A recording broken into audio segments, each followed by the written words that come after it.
Bismillahirrahmanirrahim. Assalamu alaikum 10th class. I hope you are doing well.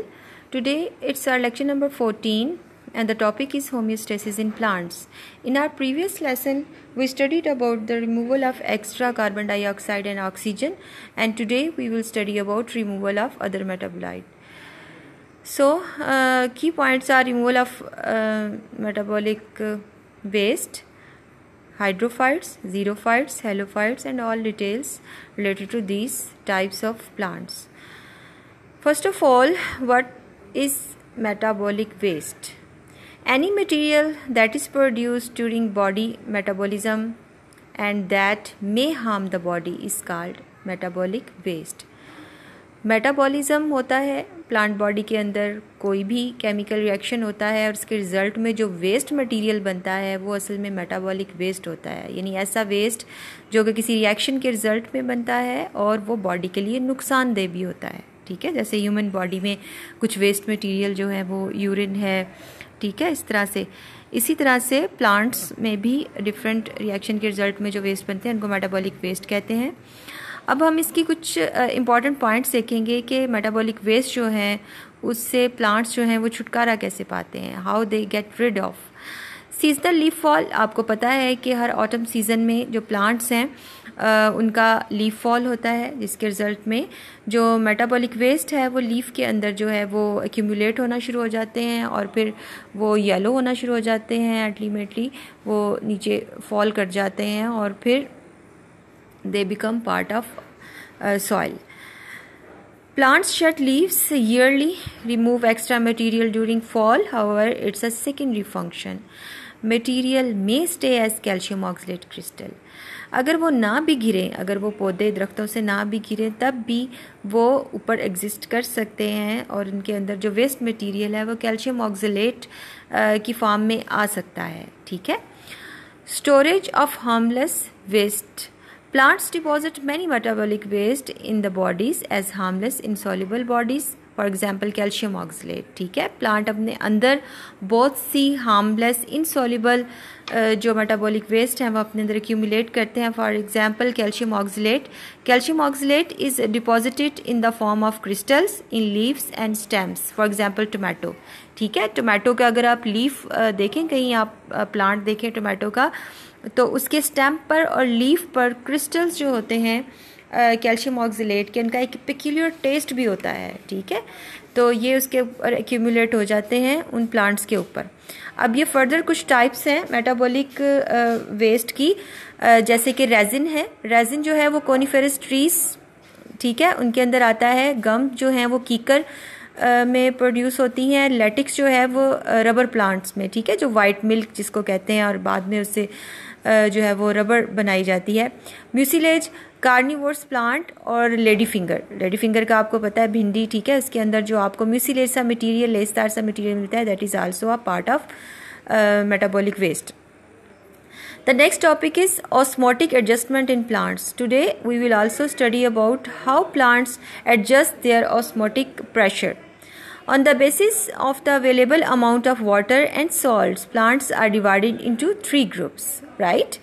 On the basis of available amount of water and salts, plant के अंदर जितना भी available water और salts मौजूद हैं उनकी base पर प्लांट्स जो हैं उनको थ्री ग्रुप्स में डिवाइड किया गया है. The first one is hydrophyte. ठीक है, its name indicates that it's the type of plants related to water. ठीक है, हाइड्रो का मतलब होता है वाटर, यानी ऐसे प्लांट्स हैं जो कि वाटर में जो है उनका हैबिटेट जो है वो वाटर होगा. Hydrophytes are the plants which live completely or partially submerged in fresh water. ठीक है, यानी हाइड्रोफाइट्स जो हैं वो ऐसे प्लांट्स होते हैं, या तो वो पार्शली मर्ज होते हैं, मतलब उनका कुछ हिस्सा पानी के अंदर डिप होता है, या फिर फ्रेश वाटर के अंदर, या फिर वो पूरे के पूरे फ्रेश वाटर के नीचे बॉटम में हो सकते हैं. यानी जैसे फ़र्ज़ करें अगर ये प्लांट है तो इस तरह से हाफ पोर्शन जो है वो नीचे पानी में हो और हाफ जो है वो पानी से ऊपर बाहर हो, तो दिस इज कॉल्ड सबमर्ज. ठीक है, अगर ये पोजीशन है, आधा पौधा पानी के अंदर है, आधा पौधा पानी के बाहर है. लेकिन अगर पूरे का पूरा पौधा जो है वो पानी के अंदर है और इस तरह उसमें डिप है, ठीक है, तो ये कम्प्लीटली सबमर्ज्ड है. इसी तरह से सच plants do not face the problem of water storage shortage, ठीक है। तो इनको पानी के शॉर्टेज की या पानी की कमी कैसे वो फेस कर सकते हैं, जबकि वो खुद पानी के अंदर जो है वो मर्ज्ड हैं, उसके अंदर खड़े हैं, ठीक है। अब उन प्लांट्स के अंदर जो कि हाइड्रोफाइट्स हैं, जो पानी के अंदर रहते हैं, कुछ नेचुरल अडॉप्टेशंस हैं जो उन्होंने अडॉप्ट कर रखी हैं। अब वो क्या हैं? They have developed mechanisms for the removal of extra water from their cell. अब जाहिर बात है, अगर आप ये चीज़ अगर आपको याद हो तो आपने ऑस्मोटिक प्रेशर के बारे में जब आपने पढ़ा था और आपने हाइपरटेंशन और हाइपो जो है वो जब आपने हाइपरटोनिक और हाइपोटोनिक सॉल्यूशन के बारे में पढ़ा था तो तब भी आपने ये चीज़ देखी थी कि किस तरह से वाटर जो है वो हायर कंसंट्रेशन ऑफ सोल्यूट की तरफ मूव करता है। तो जो प्लांट्स हैं उसके अंदर वाटर के अंदर उन्होंने कुछ एडजस्टमेंट कुछ अडॉप्टेशंस जो हैं वो कर रखी हैं। वो क्या है? Have broad leaves. अगर आप को याद हो या अगर आपने कहीं देखा हो लोटस प्लांट जो कि कमल का पौधा होता है, ठीक है, देखा हुआ आपने वाटर पॉन्ड्स जो होते हैं, यानी कोई तालाब हो गया उसमें कमल के फूल जो हैं वो बरसात के मौसम के आगे पीछे भी जो है वो सब मतलब सितंबर में और अगस्त में भी नज़र आते हैं। तो वो जब खिलते हैं तो उसके नीचे एक बड़ा सा ग्रीन कलर का पत्ता होता है, ठीक है। वो इतना बड़ा लीव होने की क्या ज़रूरत है? आपने कार्टून्स में मूवीज़ में भी देखा हुआ है कि अक्सर जो तालाब है उसके अगर उसके ऊपर कोई फूल शूल खिले हुए हैं तो उसके नीचे जो है वो एक बिग लीव होता है उनकी बेस पे, वाटर के ऊपर, वाटर की सरफेस पे। उसका पर्पस ये होता है कि जितना ज़्यादा एरिया लीफ का जो है वो होगा उतना ही उस प्लांट के अंदर वाटर जो है वो उसमें से ट्रांसपायर करेगा, ठीक है। क्योंकि जो स्टोमेटा होते हैं इसमें हाइड्रोफाइट्स में वो लीफ के ऊपर वाली साइड पे होते हैं। वैसे तो आपने लैंड प्लांट्स का पढ़ा था ना कि स्टोमेटा जो हैं वो सन शेड से और डायरेक्ट विंड से बचने के लिए लीफ की नीचे वाली साइड पे होते हैं। तो जो पानी के अंदर पौधे होते हैं उनके स्टोमेटा ऊपर होते हैं, ठीक है। नीचे तो होने का उनका मकसद ही कोई नहीं ना। स्टोमेटा जो है वो गैशियस एक्सचेंज के लिए है। तो अगर वो पानी के अंदर स्टोमेटा जो है वो ओपन हो रहे हैं तो गैशियस एक्सचेंज नहीं हो सकता। तो वो सरफेस के ऊपर वाली साइड पे होते हैं ताकि वो डायरेक्ट एयर जो है उसके साथ गैशियस एक्सचेंज जो है वो उनका हो सके। फॉर एग्जाम्पल वाटर लिली है, हाइड्रेला है, ठीक है। तो आज के लिए सिर्फ इतना ही, ये मैंने इसको स्प्लिट किया है इस लेक्चर को, ठीक है। तो आज हम दोबारा इसमें देख लेते हैं कि हमने कुछ चीज़ें देखी हैं जिसमें हमने हाइड्रोफाइट्स तक देखा है। इंशाल्लाह नेक्स्ट लेक्चर में आप देखेंगे अबाउट ज़ीरोफाइट्स एंड हेलोफाइट्स, ठीक है।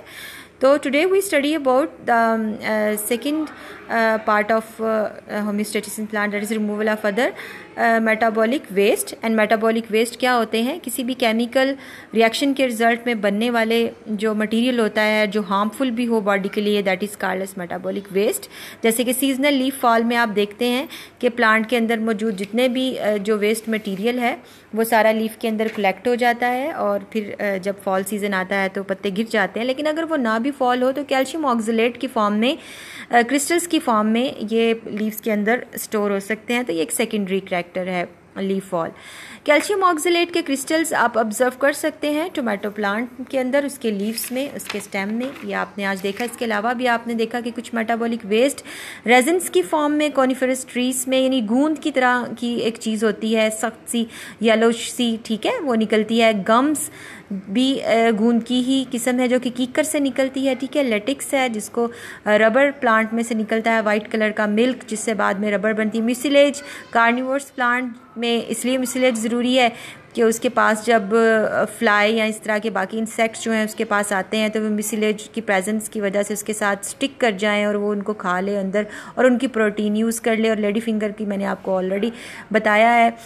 ऑस्मोटिक एडजस्टमेंट इन प्लांट्स जो है ये हमने देखा और इसमें आपने सबसे पहली टाइप्स जो है वो देखी है हाइड्रोफाइट्स वो पौधे हैं जो पानी के अंदर पार्शली या कम्प्लीटली सबमर्ज्ड होते हैं, ठीक है। और इनमें कुछ अडॉप्टेशंस आपने देखी कि इनके ब्रॉड लीव्स होते हैं ताकि ज़्यादा से ज़्यादा वाटर जो है वो ट्रांसपायर कर सके और इनके स्टोमेटा पत्ते के ऊपर वाली साइड पे अपर सरफेस पे जो है वो होते हैं, for example water lily and hydrilla. ठीक है, इसको पूरे लेसन को आपने अच्छी तरह से याद करना है। ठीक है, आज के लिए और कुछ नहीं, और नेक्स्ट जो पोर्शन है इसका उसमें मैं इंशाल्लाह आपको जो है वो बता दूंगी कि आपने जो शॉर्ट क्वेश्चंस हैं वो कौन से लिखने हैं। ठीक है, thank you very much, live happy, Allah हाफिज़।